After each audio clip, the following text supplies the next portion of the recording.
Good evening दोस्तों। आप लोगों का एक बार फिर से स्वागत है हमारे नए वीडियो में। आज इस वीडियो में हम लोग चर्चा करेंगे कि जो दो बहुत ही इम्पोर्टेंट आने वाले दिनों में जो इवेंट होने वाले हैं वो है मंगलवार को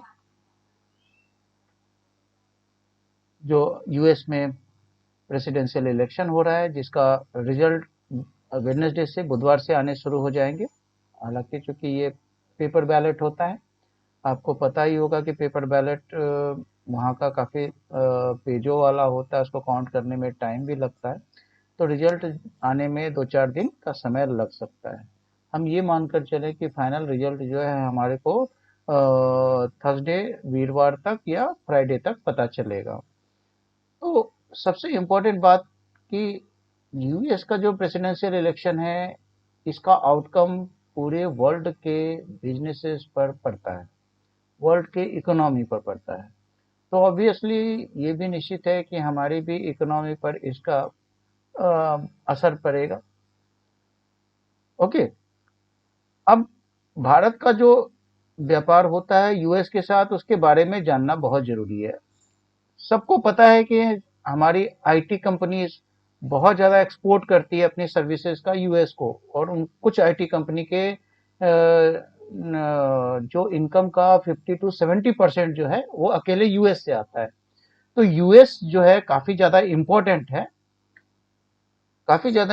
है हमारे लिए, हमारे आईटी कंपनी के लिए। लेकिन आपको मालूम होना चाहिए कि और कौन-कौन से प्रोडक्ट हैं जिसको हम एक्सपोर्ट करते हैं, खासकर यूएस के साथ। इंपोर्ट में तो कोई प्रॉब्लम नहीं आने वाली है, लेकिन हमें ये ध्यान रखना है कि एक्सपोर्ट क्या-क्या करता है। तो जो 10 जो प्रोडक्ट्स हैं, अच्छे टॉप प्रोडक्ट्स हैं जो हम एक्सपोर्ट करते हैं यूएस को, उनमें आता है डायमंड्स, जो कि अराउंड $10.2 बिलियन का हम एक्सपोर्ट करते हैं। उसके बाद आता है मेडिकल अप्लायंसेस और एक्सेसरीज, जो कि अराउंड $7.5 बिलियन का एक्सपोर्ट करते हैं। ज्वेलरी भी $3.6 बिलियन का, एग्रीकल्चर प्रोडक्ट $450 मिलियन का, रिफाइंड पेट्रोलियम अराउंड $4.9 बिलियन का, राइस अराउंड $1 बिलियन का, टेक्सटाइल्स एंड अपैरल ये करीब $750 मिलियन का। ऑटोमेटिक कंपोनेंट भी हम एक्सपोर्ट करते हैं जो कि अराउंड $800 मिलियन का है। Chemical and petrochemicals around $600 million, और मशीनरी भी हम एक्सपोर्ट करते हैं कुछ खास,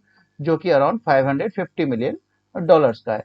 तो हमारा जो एक्सपोर्ट भी काफ़ी डाइवर्सिफाइड है यूएस में, ठीक है। लेकिन ज़्यादातर हमें पता है कि हमारी कुछ आईटी कंपनियां लिस्टेड हैं यूएस के बाजार में, तो आईटी कंपनियों पर इफेक्ट थोड़ा ज़्यादा पड़ेगा इस आउटकम का, जो भी रिजल्ट का आउटकम होता है। लेकिन कितना इफेक्ट पड़ेगा? इफेक्ट जो खासकर आईटी कंपनियों को जो खास इशू पर वो चिंतित है वो है H1B वीजा को लेकर के। क्योंकि जहां तक डोनाल्ड ट्रंप का जो उनका थिंकिंग है या उनका जो सोच है, उसके हिसाब से वो अमेरिका फर्स्ट का नारा लगाते हैं, यानी कि अमेरिकन को पहले जॉब में प्रायोरिटी मिलनी चाहिए, ऐसा वो मानते हैं। और फॉरेनर्स को कम से कम H1B वीजा दिया जाए, इसके वो पक्षधर है, ठीक है। लेकिन आपको पता होना चाहिए कि जो H1B वीजा धारक हैं जो यूएस आते हैं, उसमें जो सबसे ज्यादा लोग आते हैं वो है इंडिया और चाइना से। तो ऑब्वियसली चाइना के डोनाल्ड ट्रंप अगर आते हैं तो चाइना के ऊपर ज्यादा कर्व लगेगा, तो उसका फायदा शायद इंडिया को हो सकता है, क्योंकि इंडिया का टर्म और इंडियन गवर्नमेंट के साथ डोनाल्ड ट्रंप का जो टर्म है वो अच्छा ही रहा है। ये तो बात हुई डोनाल्ड ट्रंप के आने के बाद क्या होगा इसके बारे में। अब अगर बात करें कमला हैरिस के बारे में, तो कमला हैरिस जहां तक लगता है, हालांकि उन्होंने कहा है कि वो नए सिस्टम के साथ आएंगी, लेकिन जो बाइडेन के जो पॉलिसीज है उनको ही लगता है आगे वो चलाएंगी। तो जैसा अभी चल रहा है वैसा ही चलेगा। लेकिन अभी जहां तक आपको पता है, ग्लोबल सिनारियो में जो बाइडेन का रुख भारत के प्रति इन दिनों कुछ थोड़ा सख्त रहा है, ठीक है। तो इस लिहाज से अगर हम माने कि जो बाइडेन सॉरी कमला हैरिस के आने से ज्यादा बेहतर कंडीशन हो सकता है अगर डोनाल्ड ट्रंप आए तो, ठीक है। तो इस चीज को हम लेकर के मैं मेरा अपना मानना है कि डोनाल्ड ट्रंप शायद इंडिया के लिए ज्यादा बेहतर साबित हो सकते हैं, ठीक है। और बाकी तो ये वक्त ही बताएगा कि क्या रहेगा, ठीक है, क्योंकि डोनाल्ड ट्रंप है बिजनेसमैन, तो वो बिजनेस को लेकर के, बिजनेस के को बढ़ाने को लेकर के कुछ चीजें जरूर करेंगे, और उनका मेन कंपटीटर चाइना है, इंडिया नहीं है, ऐसा तो वो मानते ही हैं। तो इंडिया को फायदा हो सकता है। ओके। जहां तक हम कमला हैरिस या जो बाइडेन का जो पॉलिसी चल रहा था, वो अमेरिका के प्रति उतना सख्त नहीं था जितना डोनाल्ड ट्रंप का रहा है। तो इस लिहाज से हम मानकर चल सकते हैं कि डोनाल्ड ट्रंप शायद ज्यादा बेहतर साबित होंगे इंडियन इकोनॉमी और इंडियन सिस्टम के लेकर के। लेकिन एक चीज और मैं बताना चाहूंगा, कल तक ये बताया जा रहा था कि डोनाल्ड ट्रंप का एज है, लेकिन आज के ताजा सर्वे में कमला हैरिस को का एज बताया जा रहा है। तो आपको पता होना चाहिए, इसलिए शायद डॉलर का भाव भी बड़ी तेजी से गिरा है आज के दिन में, अराउंड 6% बोल रहे हैं। तो कहने का मतलब ये है कि ये जो आउटकम है अभी अनप्रिडिक्टेबल है, बहुत ही कड़ी टक्कर है दोनों के बीच में, क्या होगा ये पता करना मुश्किल होगा।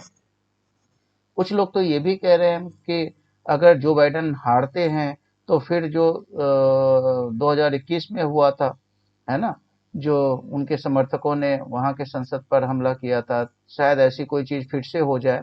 लेकिन शायद ऐसी चीज फिर से ना हो, क्योंकि उस समय डोनाल्ड ट्रंप खुद राष्ट्रपति थे, तो वो उनके हाथों में सरकार थी, तो शायद ये सब चीजें हुई थी, अब शायद दोबारा से ना हो, तो वो भी देखने वाली बात होगी।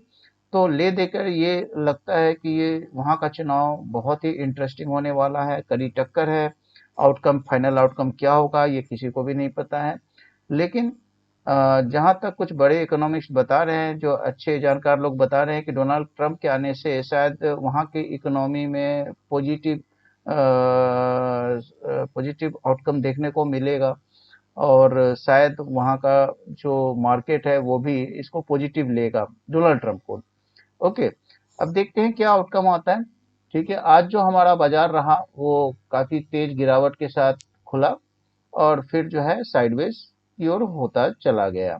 ठीक है, एक इंपॉर्टेंट सपोर्ट के पास हमारा मार्केट रुका हुआ है, जो कि आपको देख रहा होगा 23,990 के लेवल पर, और ये हमारा बहुत ही इंपॉर्टेंट सपोर्ट है 23,900 का लगभग का। ये टूटना नहीं चाहिए, ये टूटेगा तो फिर काफी फ्री फॉल नीचे की ओर आ सकता है।